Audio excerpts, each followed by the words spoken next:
Haleluya. Selamat jumpa dalam program doa pagi GPDI Budi Mulia. Kemurahan Tuhan kita dapat bangun dengan tubuh yang sehat dan kita awali hari yang baru ini dengan membaca firman Tuhan. Kita berdoa bersama, menikmati kemurahan Tuhan, menikmati persekutuan bersama Tuhan. Terpujilah namamu Tuhan Yesus. Kiranya Roh Kudus yang memimpin acara doa pagi dari awal sampai selesai. Kita serahkan semuanya ke dalam tangan Tuhan. Di dalam nama Tuhan Yesus Kristus. Haleluya. Amin. Puji Tuhan saudara. Di pagi yang baru ini saya akan bacakan ayat yang terdapat di dalam Ibrani pasal yang ke-11 ayat yang ke-8. Ibrani 11 ayat 8. Karena iman Abraham taat ketika ia dipanggil untuk berangkat ke negeri yang akan diterimanya menjadi milik pusakanya. Lalu ia berangkat dengan tidak mengetahui tempat yang ia tuju. Sekali lagi, karena iman Abraham taat ketika ia dipanggil untuk berangkat ke negeri yang akan diterimanya menjadi milik pusakanya. Lalu ia berangkat dan dengan tidak mengetahui tempat yang ia tuju. Puji Tuhan, luar biasa. Saudara yang tidak punya iman tidak mungkin akan melakukan hal seperti yang Abraham lakukan. Ia pergi, ia taat, ia berangkat menuju suatu tempat yang Allah perintahkan, tetapi tempat itu belum dia tahu di mana tempatnya, tetapi ia lakukan saja, ia taat saja, dan ini adalah iman. Haleluya. Ibrani 11 ayat 1 katakan, iman adalah dasar dari segala sesuatu yang kita harapkan dan bukti dari segala sesuatu yang tidak kita lihat. Itulah iman. Saudara, ini adalah satu-satunya jenis iman yang dapat diterima oleh Allah, yaitu iman yang menang dalam situasi yang paling buruk sekalipun. Iman inilah yang mempercayai realitas rohani yang menuntun kepada kebenaran. Nah, di ayat 8 katakan iman Abraham taat. Karena iman Abraham taat. Iman dan ketaatan memang tidak dapat dipisahkan, sebagaimana halnya ketidakpercayaan dan ketidaktaatan juga tidak dapat dipisahkan, seperti yang kita lihat di dalam Ibrani pasal yang ketiga ayat yang ke-18 dan 19. Dan siapakah yang telah ia sumpahi bahwa mereka takkan masuk ke tempat perhentiannya? Bukankah mereka yang tidak taat? Demikianlah kita lihat bahwa mereka yang tidak dapat masuk oleh karena ketidakpercayaan mereka.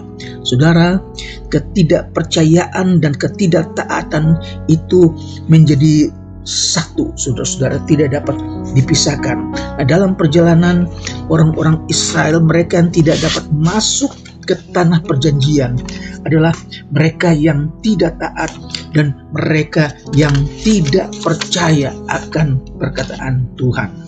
Haleluya, saudara-saudara.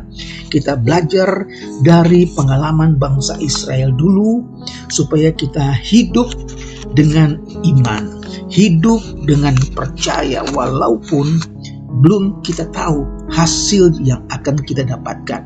Saudara, karena iman Abraham ia dinamai bapa orang beriman, bapa orang percaya. Abraham disanjung tinggi oleh orang Yahudi, oleh orang Kristen, dan juga oleh orang Islam. Imannya Abraham dinyatakan dalam 4 peristiwa di dalam kehidupannya. Yang pertama kita lihat panggilan kepada suatu warisan yang akan diwarisi olehnya.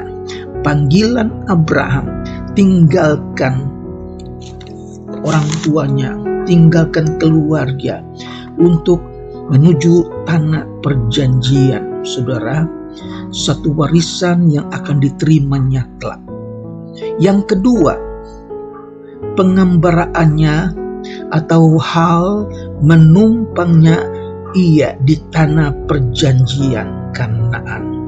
Dia berjalan mengembara dari tahun ke tahun, dan ini merupakan sesuatu yang dilakukan oleh Abraham karena iman.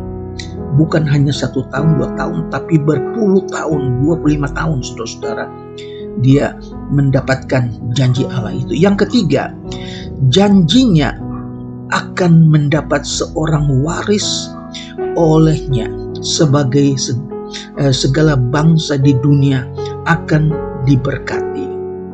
Janji untuk mendapatkan seorang waris yang olehnya segala bangsa di dunia akan diberkati, yaitu janji untuk mendapatkan keturunan. Dan dalam perjalanan hidup Abraham dari tahun ke tahun, bahkan sampai dia menjadi sangat tua, istrinya Sarah sudah menjadi sangat tua, dan dia menerima janji Allah. Janji Allah digenapi itu di dalam waktu 25 tahun. Tidak gampang seorang yang menunggu janji Allah, tetapi ia tidak goyah karena dia beriman kepada Allah.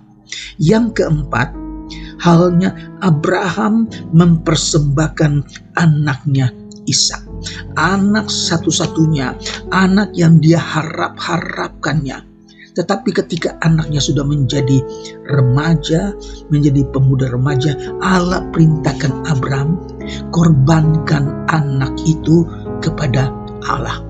Dan Abraham tidak bertanya-tanya, tidak mengomel, tidak bersungut-sungut, Tuhan, aku sudah dapatkan anak ini selama 25 tahun. Masa engkau mau ambil lagi daripada aku? Tidak, saudara-saudara. Abraham hanya tunduk, taat apa yang Tuhan katakan. Dia bawa anaknya ke bukit. Dia siapkan semua untuk korban.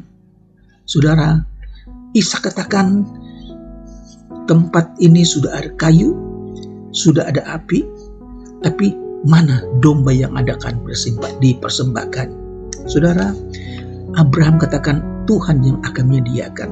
Dan benar, karena iman, ketika Abraham mengangkat pisau belati, maka suara dari surga katakan, jangan kau celakakan anakmu. Lihat ke belakang, Allah sudah sediakan seekor domba yang terkait di dalam semak belukar. Dan Abraham mengambil domba itu dan ia persembahkan kepada Tuhan. Saudara, mengapa Abraham lakukan hal ini tanpa bertanya-tanya, tanpa berdalih-dalih kepada Tuhan? Karena Abraham percaya, kalaupun anaknya Ishak mati, Tuhan akan membangkitkan dia. Saudara, ini adalah iman yang luar biasa dari seorang yang dikatakan bapa dari segala orang beriman. Puji Tuhan, saudara-saudara. Nah, panggilan Abraham meluluskan ketaatan iman. Ia meninggalkan tanah airnya yang mempunyai peradaban yang tinggi, tetapi menyembah berhala. Ia meninggalkan rumah bapaknya dan segala keluarganya, segala yang indah baginya, lalu tinggal dalam kemah sebagai pengembara. Hal ini merupakan suatu krisis besar di dalam hidupnya, tetapi ia taat. Sekali lagi, ia taat, dan ia berangkat dengan tidak mengetahui tempat yang ia tuju. Luar biasa, inilah iman, saudara-saudara. Nah, tujuan pengembaraan tidak dinyatakan kepadanya sampai ia telah meninggalkan negeri Haran.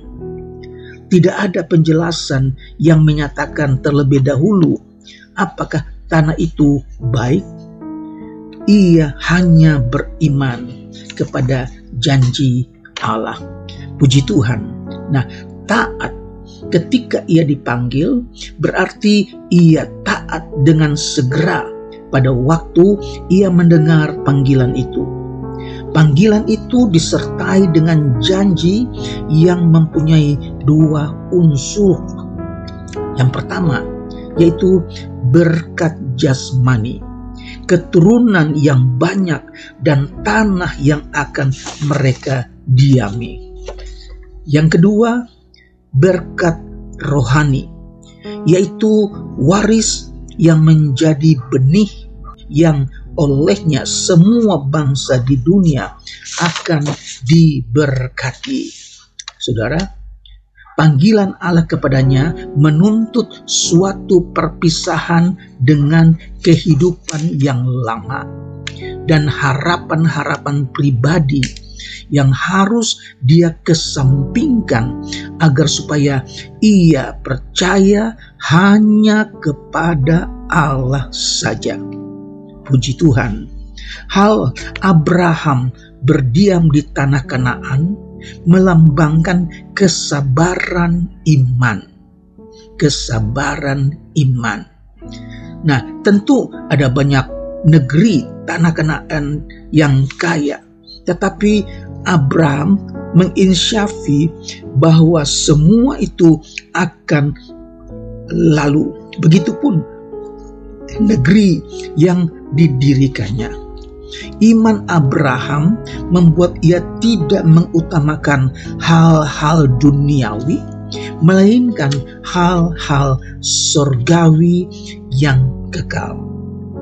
Oleh karena itu, semua itu ia mau saja tinggal di kemah. Abraham telah menjadi tua sekali pada waktu Ishak lahir. Tetapi sepanjang waktu itu imannya tidak menjadi goncang. Ia memandang kehidupan dunia ini sebagai hal yang sementara saja, karena ia merindukan tanah air yang lebih baik, yaitu tanah air sorgawi, saudara-saudara. Dalam Ibrani pasal yang ke-11 ayat yang ke-14 sampai ke-16. Sebab mereka yang berkata demikian menyatakan bahwa mereka dengan rindu mencari suatu tanah air, dan kalau sekiranya dalam hal itu mereka ingat akan tanah asal yang telah mereka tinggalkan, maka mereka cukup mempunyai kesempatan untuk pulang ke situ. Tetapi sekarang mereka merindukan tanah air yang lebih baik, yaitu suatu tanah air sorgawi. Sebab itu Allah tidak malu disebut Allah mereka, karena ia telah mempersiapkan sebuah kota bagi mereka. Puji Tuhan. Abraham memandang sorga sebagai negerinya yang sebenarnya, walaupun ia seorang pendatang di dunia ini. Tuhan Allah memimpin kaumnya pada jalan iman dengan menghadapkan mereka pada suatu sasaran yang dekat yang sesudah dicapai akan membawa kepada suatu sasaran yang lebih jauh tetapi lebih baik lagi. Abraham mula-mula mencari suatu warisan duniawi, lalu ia menyadari bahwa hal itu hanyalah tempat menumpang pada waktu ia oleh imannya menuju warisan surgawi. Barang-barang jasmani tidak dapat memuaskan jiwa, saudara. Dalam hal ini kita belajar dari Abraham. Kita belajar dari iman seorang tokoh besar, yaitu Bapak Abraham. Belajar untuk hidup beriman meskipun hari esok masih belum nyata.